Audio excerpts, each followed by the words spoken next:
Last lecture में हमने applications of Gauss law start करी थी, जिसमें हमने एक फर्स्ट एप्लीकेशन करी थी कि अगर हमारे पास इनफाइनाइट स्ट्रेट वायर है इस तरह की, इसके ऊपर कुछ पॉजिटिव चार्ज इस तरह से है, लीनियर चार्ज डेंसिटी लैम्डा है, तो किसी पॉइंट पी पर जिसका डिस्टेंस आर होगा, हमने नेट इलेक्ट्रिक फील्ड फाइंड करी थी उस दिन इसकी with the help of Gauss law, और वो आंसर आया था हमारे पास lambda upon 2 pi epsilon naught R. तो infinite wire minus infinity to plus infinity straight wire, उसकी ये इलेक्ट्रिक फील्ड होती है। ये गॉस लॉ की हेल्प से हमने 2 स्टेप्स में करा था लास्ट के लेक्चर में, जिसमें हमने सीखा था कि भाई सबसे पहले हम एक गॉसियन सरफेस ड्रॉ करते हैं इस तरह का, उस गॉसियन सरफेस के अलोंग हम लगाते हैं गॉस लॉ। गॉस लॉ ऐसे लिखा जाता है कि तो फ्लक्स है थ्रू द क्लोज सरफेस, ये फ्लक्स हो गया क्लोज सरफेस का, this is the definition of flux, it is charge enclosed by epsilon not. और फिर इस क्लोज सरफेस को हमने खोला था और मैंने बताया था कि इन दोनों सरफेसेस में से फ्लक्स इस केस में 0 आएगा, क्योंकि इस सरफेस का सरफेस एरिया उधर है, इलेक्ट्रिक फील्ड ऊपर है 90 डिग्री, इसका भी सरफेस एरिया इस डायरेक्शन में है और इलेक्ट्रिक फील्ड ऊपर है 90 डिग्री, उनका आंसर 0 आएगा। सिर्फ कर्व्ड वाला पार्ट कंट्रीब्यूट करेगा, तो हमने इसको ऐसे लिख लिया था EDS cos 0 डिग्री। एक ही स्टेप के अंदर क्लोज की बजाय हम ओपन इंटीग्रल लिखेंगे, और इधर हमने बोला था कि चार्ज इनक्लोज होगा lambda times L, where L is the length of this cylinder divide by epsilon not, और E हमने निकालना है, DS की इंटीग्रेशन इसका सरफेस एरिया था विच इज 2 पाई RL, और इधर हमारे पास lambda L by epsilon naught, L से L कैंसिल हो जाएगा और आंसर हमारे पास ये आ जाएगा which is lambda upon 2 pi epsilon naught R। तो ये गॉस लॉ की हेल्प से हमने स्ट्रेट वायर फाइंड करा था। सो आज हम एप्लीकेशन नंबर 2 करेंगे, जो है electric field of A uniformly charge infinite sheet of charge density sigma. So this is the second application of Gauss law. Heading लिख लो कॉपी पे। हमने गॉस लॉ की हेल्प से इलेक्ट्रिक फील्ड फाइंड करनी है uniformly charge infinite sheet of charge density sigma. Sigma क्या होता है? Sigma is total charge on the sheet divided by total area of the sheet. This is for a uniform charge distribution. Charge upon area. Sigma is charge per unit area. ठीक है। तो बच्चों infinite sheet का मतलब क्या होता है? सबसे पहले समझना, मैंने बताया था जब हमारा ऑब्जर्वेशन पॉइंट, ये हमारा कुछ शीट का पोर्शन है, it has some positive charge like this, ये इस तरह से पड़ी हुई है sheet perpendicular to blackboard, मैंने ऐसे बनाई है। सो इस केस में अब हमारे पास यहाँ पर ऑब्जर्वेशन पॉइंट है P। ऑब्जर्वेशन पॉइंट को हम इस पीछे भी ले सकते हैं, दोनों तरफ आंसर सेम आएगा। मैंने आगे ले लिया, वो सेम आंसर इधर भी आएगा। ठीक है। अब हमें बताना है इस पॉइंट P पर which is very close to the sheet, इसका डिस्टेंस भी हमें गिवन नहीं है, यहाँ पर डिस्टेंस गिवन होगा भी नहीं क्योंकि इनफाइनाइट शीट है। इनफाइनाइट के केस में आप जहाँ पर भी पॉइंट लोगे आपको शीट बहुत बड़ी नजर आएगी, या you can say when point P is very close to sheet then it behaves like infinite sheet। ठीक है।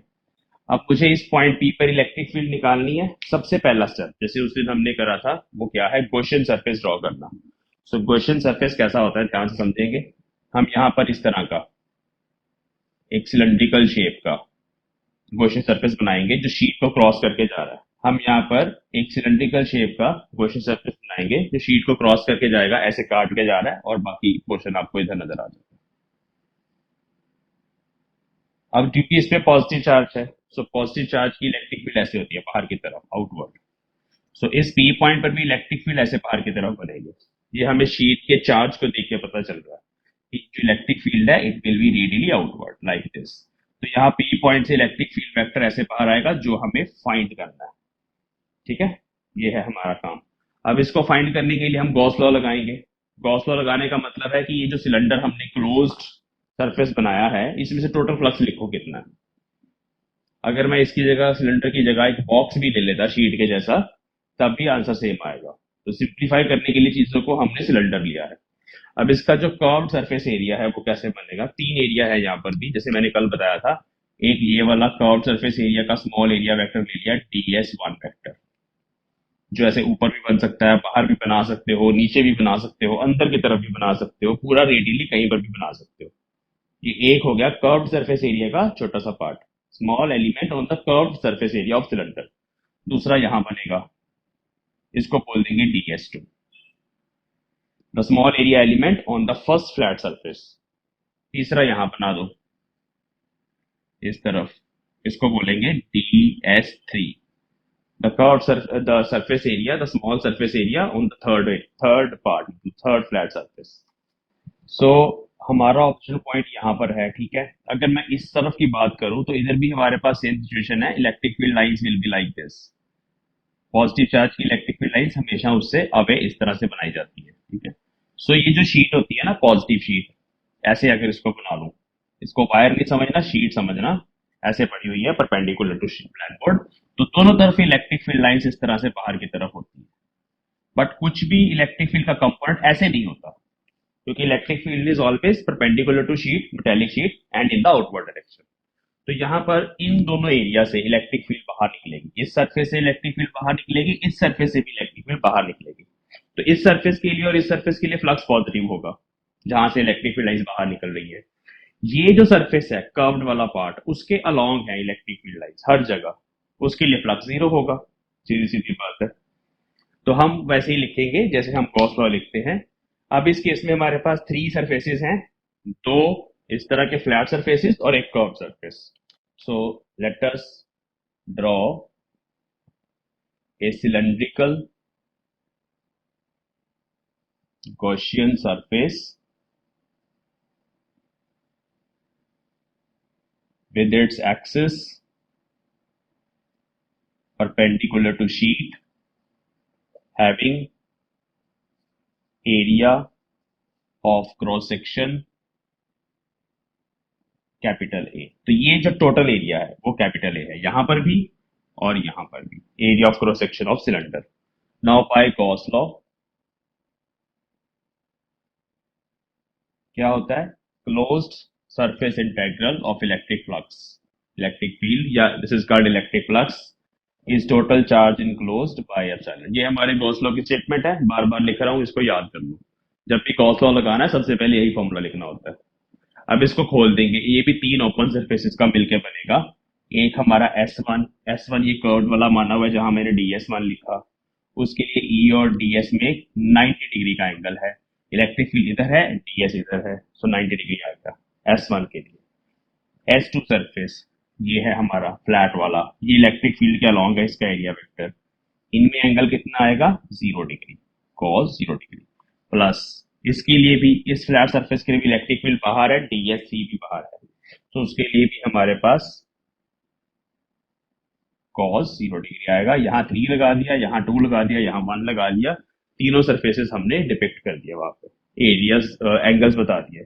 चार्ज इनक्लोज्ड कितना है, देखो इसके अंदर यहाँ पर सिलेंडर का जो पोर्शन शीट को काट के निकल रहा है उसके अंदर का चार्ज इंपॉर्टेंट है। वैसे तो इन्फिनिट शीट है, बट हम फ्लक्स किस में से निकाल रहे हैं, सिलेंडर में से। सो हमें वो चार्ज चाहिए जो सिलेंडर के अंदर बंद है। इस सिलेंडर के अंदर जो चार्ज बंद है वो इस गोले के ऊपर जो चार्ज डिपॉजिटेड है वो होगा। तो उसको कैसे लिखा जाता है, सिग्मा इंटू एरिया। चार्ज निकालना है, सिग्मा इंटू एरिया, तो sigma into area capital A माना हमने, area of cross section divide by epsilon naught. So ये टर्म जीरो हो जाएगी, cos 90 जीरो, इस टर्म में से ई बाहर आ जाएगा, यहाँ पे सरफेस एरिया ds2 बचेगा, उसकी इंटीग्रेशन, यहाँ से भी ई बाहर आ जाएगा, सरफेस एरिया ds3 बचेगा, उसकी integration is equal to sigma A by epsilon not. cos 0 यहाँ भी 1 हो गया, cos 0 यहाँ भी 1 हो गया। ds2 is the small elementary area on this flat surface. इसको इंटीग्रेट करोगे तो टोटल एरिया आ जाएगा विच इज ए, तो ई वैसे ही आएगा, ये इंटीग्रेशन जो है वो कैपिटल ए के बराबर आएगी। इंटीग्रेशन का मतलब सर्कल का एरिया। इंटीग्रेशन का मतलब क्या होता है, इंटीग्रेशन का मतलब होता है कि हमें छोटे छोटे जितने ds हैं उनको जोड़ देना है, तो जोड़ने के बाद हमें टोटल एरिया ही मिलेगा ना सर्कल का, तो वो टोटल एरिया ए है, एरिया ऑफ क्रॉस सेक्शन। यहाँ पर भी वैसे ही ई इंटू इसका एरिया, वो भी ए माना, area of cross section of cylinder, यहाँ भी ए आएगा, और यहाँ सिग्मा ए बाय एप्सिलॉन। तो 2EA is equal to sigma A by epsilon naught. A से ए कैंसिल हो गया, ई हमें निकालना है which is sigma by 2 epsilon naught. तो this is the result for electric field. ये हमारा रिजल्ट है। अभी मैं सिर्फ इसका मैग्नीट्यूड लिख रहा हूँ, डायरेक्शन भी बताता हूँ। अगर हमारा पॉइंट पी इधर है, अब शीट को ऐसे बना रहा हूँ मैं perpendicular to whiteboard. Point P अगर यहाँ है तो इस पॉइंट पर इलेक्ट्रिक फील्ड इधर बनेगी P1 पॉइंट के लिए। सो P1 के लिए ऐसे लिखेंगे sigma upon 2 epsilon naught I cap. अगर मैं इधर एक्स एक्सिस मान लूँ, I cap is unit vector along X axis. अगर मैं पॉइंट यहाँ मान लूँ P2 पॉइंट, इसके लिए electric field negative x axis की तरफ है, तो इसके लिए लिखेंगे हम electric field at point P2 is sigma by 2 epsilon not. Magnitude same आएगा बट डायरेक्शन इज माइनस आई का। ये जो इलेक्ट्रिक फील्ड है इसमें कहीं पर डिस्टेंस ऑफ पॉइंट नहीं आ रहा। यहाँ पर मैंने बताया ही नहीं कि इस पॉइंट का डिस्टेंस कितना है, क्योंकि पहले लिख दिया कि point P is very close to the sheet. So distance matter नहीं करता इनफाइनाइट शीट के लिए। ये जो आंसर आ रहा है सिग्मा बाय 2 एप्सिलॉन नॉट एक कांस्टेंट नंबर है। It is a uniform field. अगर हमारी field distance x y z या आर पे डिपेंड ना करे तो इट इज यूनिफॉर्म फील्ड। तो शीट की जो इलेक्ट्रिक फील्ड होती है वो यूनिफॉर्म होती है। इसका result distance of point P पे डिपेंड नहीं करता, चाहे आर आप डिस्टेंस मान भी लो उस पर डिपेंड नहीं करेगा। कहीं पर देख लो आपने आर आया ही नहीं कहीं पर। ठीक है। So length of cylinder doesn't matter क्योंकि ये इनफाइनाइट शीट है। जितना आप पॉइंट दूर लेके चले जाओगे हम मानेंगे उतना ज्यादा एरिया जो है वो कवर कर। सो ये रिजल्ट याद रखने हैं। ठीक है।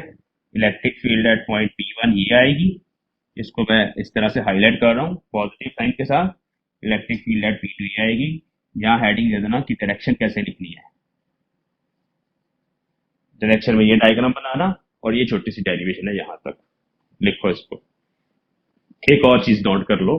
अब यहाँ पर ये भी सोचा जा सकता था कि भाई ये जो गॉसियन सरफेस है वो इस तरह का क्यों नहीं बनाया गया, ऐसे सिलेंडर की जगह हम ऐसा भी तो बना सकते थे ना, बड़ा सा यहाँ शीट में से निकल रहा होता। उस केस में ना 6 सरफेस हो जाते हैं हमारे पास।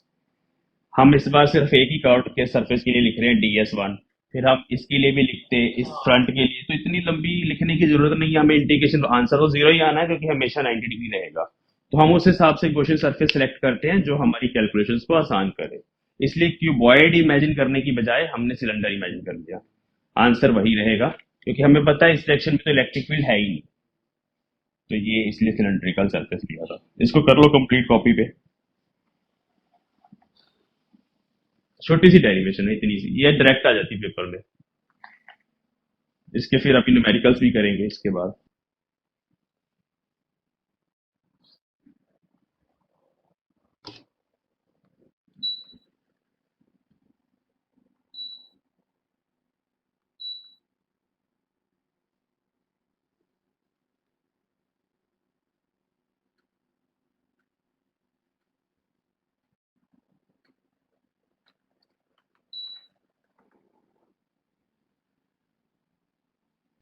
सो डायरेक्शन में आगे ऐड करेंगे अगर हमारे पास नेगेटिव शीट हो। ये पॉजिटिव शीट के लिए डायग्राम बनाया मैंने। If we have a negative sheet of charge तो डायरेक्शन आपको पता है इनवर्ट बनेगी टुवर्ड्स द शीट। ये हमारे पास एक शीट है जो नेगेटिवली चार्ज है, लग वायर जैसी रही है ये, लेकिन हम शीट के अंदर लिख रहे हैं ये ऐसे पड़ी हुई है। सामने से देखोगे तो एक स्ट्रेट लाइन सी नजर आएगी। तो मैं बोल रहा हूँ ये शीट है, इसलिए ये शीट है।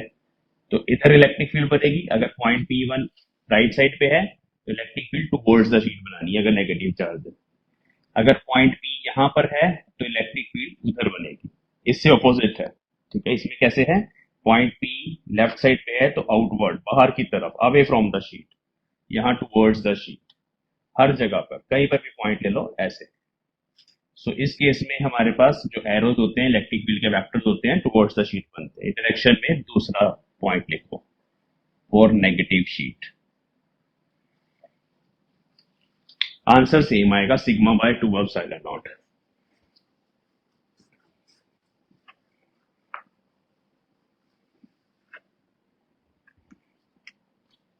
इंपॉर्टेंट पॉइंट्स टू रिमेंबर इस केस में क्या है।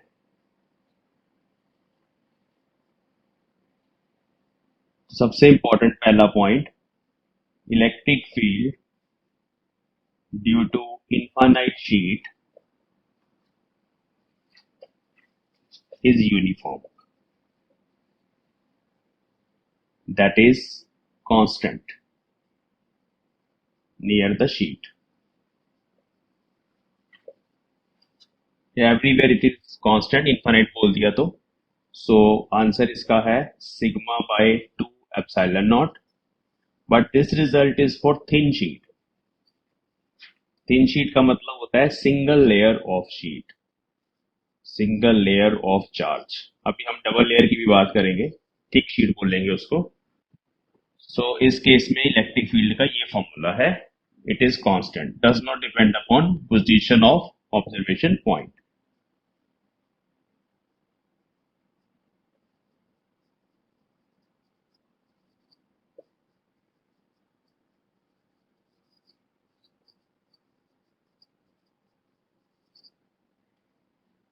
यहाँ कहीं पर भी स्मॉल आर या एक्स या वाई या जेड नहीं आ रहा.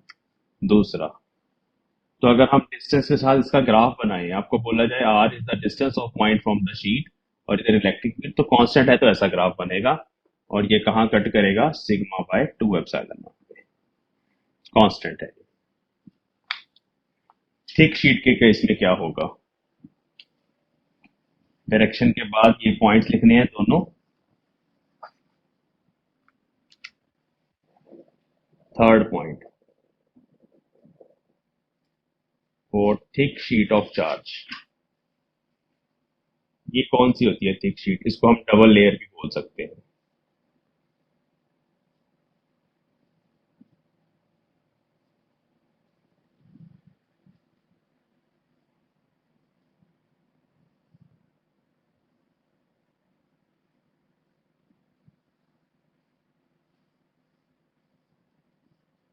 थिक शीट ऐसी होती है डबल लेयर. तो एक लेयर आगे है चार्ज की यहां पर राइट साइड वाली तरफ, और एक लेयर इधर है, वो मैं यहां ऐसे प्लस लगा के दिखा रहा हूं आपको. दो लेयर्स हैं इधर इधर, थिक है. ये बेसिकली ना हमारे पास मेटल शीट हो सकती है. सो मेटल शीट जो है उसको जब आप चार्ज दो, वो सारा चार्ज उसके सरफेसिस पे आ जाता है, तो हम दो लेयर्स बन जाएंगी. वैसे यहाँ पर भी आएगा चार्ज, ऊपर भी, बड़ी इन्फानाइट है इसलिए उसको छोड़ दिया. तो इस केस में जब आप ऐसे सिलेंडर बनाओगे, गॉसियन सिलेंडर, गॉसियन सरफेस ना, देखो दोबारा बनाना पड़ेगा. ऐसे मैंने गॉसियन सरफेस बनाया, तो वो क्या होगा, अब इस बार दो बार कट करके निकलेगा ये शीट को. यहाँ पर भी एक एरिया ऑफ क्रॉस सेक्शन बनेगा जिसके अंदर चार्ज इनक्लोज रहेगा, इस सरफेस पर भी बनेगा और इस सरफेस पर भी बनेगा. तो उस केस में हमारे पास जो अभी इंडिकेशन हम लिख रहे थे, इधर तो हमारे पास आ गया था 2EA, लेकिन इस साइड पर जो सिग्मा ए बाय एप्सिलॉन लिखा था लास्ट केस में, टोटल चार्ज इनक्लोज, उसमें हमने एक बार एरिया लिखा था क्योंकि उस केस में एक ही एरिया था. लेकिन अब हमारे पास डबल एरिया है, ए प्लस ए लिख दो या 2 सिग्मा ए लिख दो यहाँ, क्योंकि अब ये सिलेंडर इस शीट को दो पार्ट्स पर, दो जगह कट करके निकलेगा, क्रॉस करके निकलेगा. ये वाला चार्ज इनक्लोज्ड है सिग्मा इंटू ए, और ये वाला चार्ज इनक्लोज भी सिग्मा इंटू ए, दोनों ऐड होके 2 सिग्मा है. सो 2 से 2 यहाँ कैंसिल हो जाएगा, ए से ए कैंसिल हो जाएगा. थिक शीट का ये डायरेक्ट फॉर्मूला भी आप याद कर सकते हो. जब दो लेयर्स होंगी तो नीचे 2 नहीं आएगा, उसकी डबल होगी फील्ड. ये थर्ड पॉइंट है, ये कई बार अलग से पूछ लिया जाता है, तो आपको समझ होनी चाहिए कि इस केस में ये रिजल्ट आएगा. लिख लो इसको.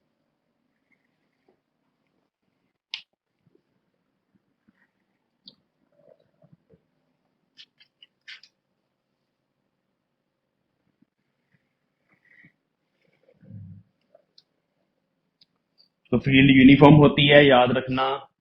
It is given as sigma by 2 epsilon not for a single layer of charge. Positive की हमेशा अवे फ्रॉम द शीट बनाने हैं वेक्टर्स, नेगेटिव की टुवर्ड्स द शीट बनाने हैं वेक्टर्स, और थिक शीट के केस में, डबल लेयर के केस में रिजल्ट होता है सिग्मा बाय एप्सिलॉन. ये सब कुछ हम वैक्यूम के अंदर लिख रहे हैं इसलिए एप्सिलॉन नॉट आ रहा है नीचे. गॉस लॉ सब हम फ्री स्पेस में लिख रहे हैं.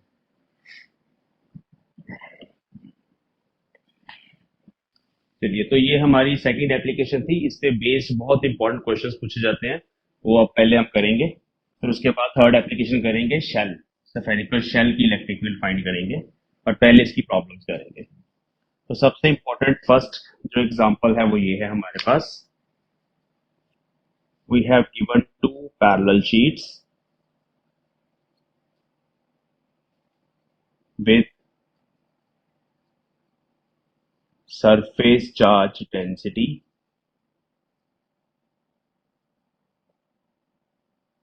plus sigma and minus sigma as shown. Find electric field at P1, P2 and P3. तीन पॉइंट्स गिवन है, मैं अभी बताता हूँ वो पॉइंट्स कहाँ पर हैं. सो दो पैरेलल शीट्स हैं. अब इनफाइनाइट वर्ड नहीं लिखा हुआ, बट अगर डिस्टेंस वगैरह कुछ नहीं दिया हुआ तो ये इनफाइनाइट ही मान के चलते हैं हम. इस तरह की दो पैरेलल शीट्स पड़ी है हमारे पास.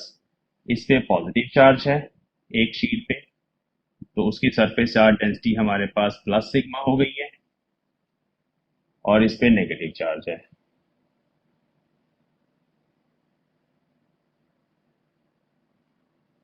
इसकी surface charge density minus sigma हो गई है. दो पैरेलल शीट्स हैं. पॉइंट्स कहाँ हैं? P1 पॉइंट यहाँ है दोनों शीट्स के लेफ्ट पे, P2 पॉइंट यहाँ है दोनों शीट के इन बिटवीन, और P3 पॉइंट यहाँ है दोनों शीट्स के राइट पे. तीनों पे इलेक्ट्रिक फील्ड बनानी है हमें. तो सबसे पहले हम P1 पॉइंट की बात करते हैं. इलेक्ट्रिक फील्ड का फॉर्मूला, थिन शीट्स हैं, कुछ ऐसा नहीं लिखा हुआ थिक शीट वगैरह, तो थिन ही मान के चलते हैं by default. So electric field का फॉर्मूला हमें पता है, हमें सिर्फ डायरेक्शंस का ध्यान देना है. सो पहली शीट ये है हमारे पास, इसको हम बोल देते हैं शीट 1, इसको बोलते हैं शीट 2. सो इसकी इलेक्ट्रिक फील्ड P1 पे, देखो ये पॉजिटिव है ना, तो इधर बनेगी, बस ये ध्यान रखना डायरेक्शन का. सो इसकी इलेक्ट्रिक फील्ड इधर बन गई, और नेगेटिव की electric field towards the sheet बननी है, वो इधर बनेगी.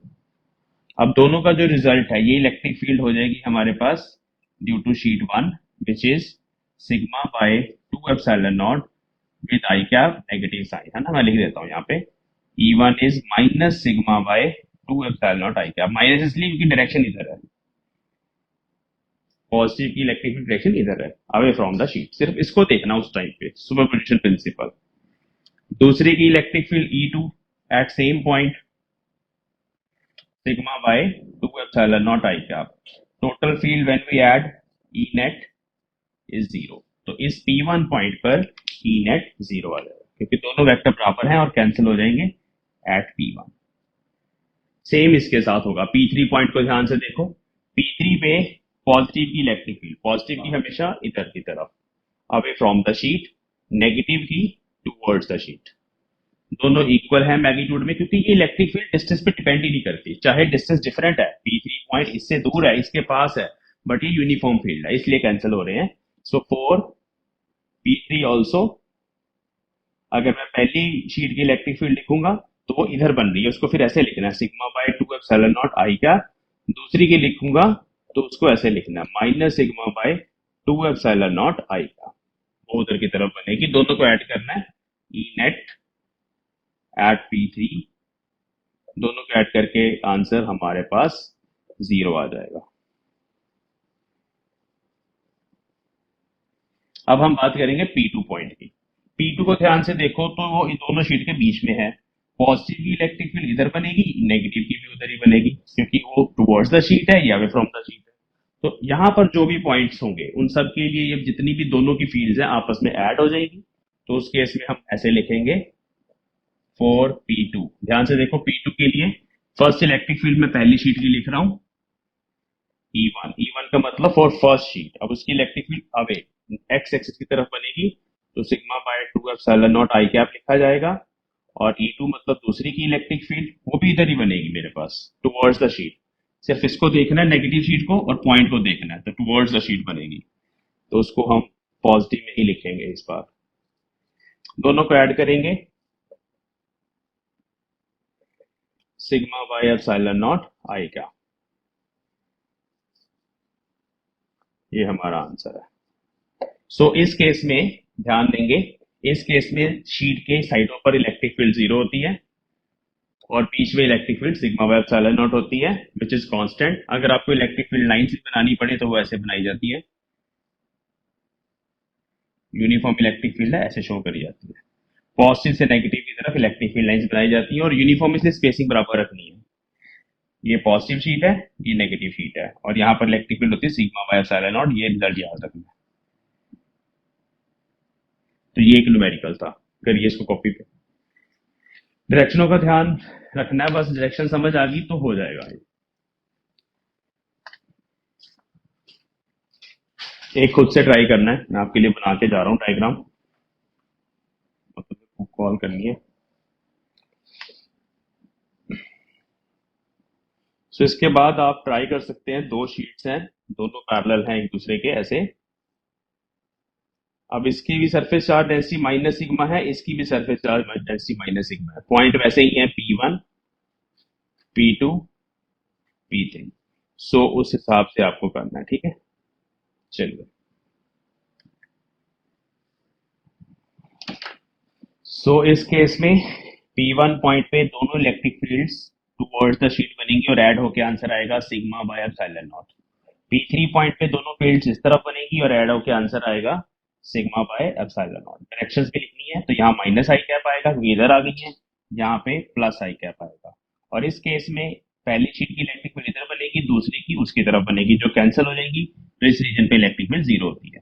तो ये रिजल्ट्स हैं इसके, इस तरह से करना है।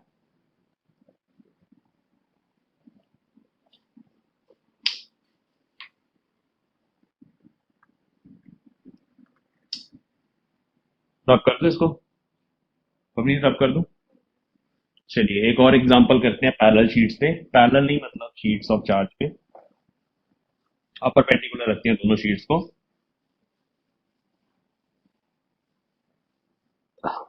सो now we have this situation.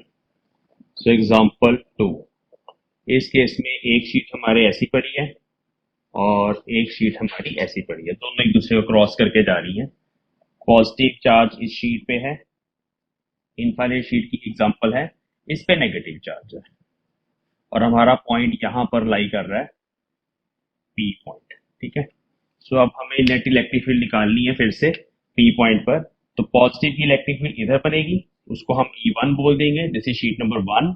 उसका रिजल्ट है sigma by 2 epsilon naught I cap, क्योंकि डायरेक्शन एक्स एक्सिस वाली है। नेगेटिव की इलेक्ट्रिक फील्ड नीचे बनेगी टुवर्ड्स द शीट, और उसका रिजल्ट हो जाएगा, इसको E2 बोल दो, E2 वेक्टर, वो sigma by 2 epsilon naught with minus J cap, क्योंकि ऊपर वाई एक्सिस मान लेते हैं हम, इधर एक्स एक्सिस मान लेते हैं। तो इसमें आएगा क्योंकि y के ऑपोजिट है, सो माइनस जे का। तो दो वेक्टर्स हैं हमारे पास, net electric field vector form में लिखी जा सकती है, which is sigma by 2 epsilon naught I cap minus sigma by 2 epsilon naught J का। सो अगर हम इसका मैग्नीट्यूड लिखना चाहते हैं, that can be written which is under root sigma by 2 epsilon naught square plus sigma by 2 epsilon naught square, which is under root 2 sigma by 2 epsilon naught। तो ये magnitude है, सिर्फ मैग्नीट्यूड, जो कि वेक्टर अगर बनाऊंगा तो इस तरह से पैरेललोग्राम कंप्लीट करके इधर बनेगी नेट इलेक्ट्रिक फील्ड, क्योंकि दोनों बराबर है तो ये एंगल 45 डिग्री का होगा। So this is the direction of net electric field in this case. बस आपने ये ध्यान देना है कि हमें आई कैप जे कैप उस हिसाब से लेने हैं, पहले वेक्टर ड्रॉ करने हैं, वेक्टर्स के बाद हमें ये कंपोनेंट्स लिखने होते हैं कि डायरेक्शन की तरह। तो इस तरह की दो परपेंडिकुलर शीट भी हो सकती हैं। अब इसी केस में अगर हमारा पॉइंट यहाँ आ जाए, मान लो पॉइंट पी यहाँ पर है, इसकी इलेक्ट्रिक फील्ड इधर बनेगी पॉजिटिव की, नेगेटिव की इधर बनेगी, सो नेट इलेक्ट्रिक फील्ड इधर बनेगी, रिजल्ट सेम होगा, बस हमें डायरेक्शन का ध्यान रखना है। तो 45 डिग्री पे इधर बनेगी। बस वेक्टर बनाने सीखने हैं।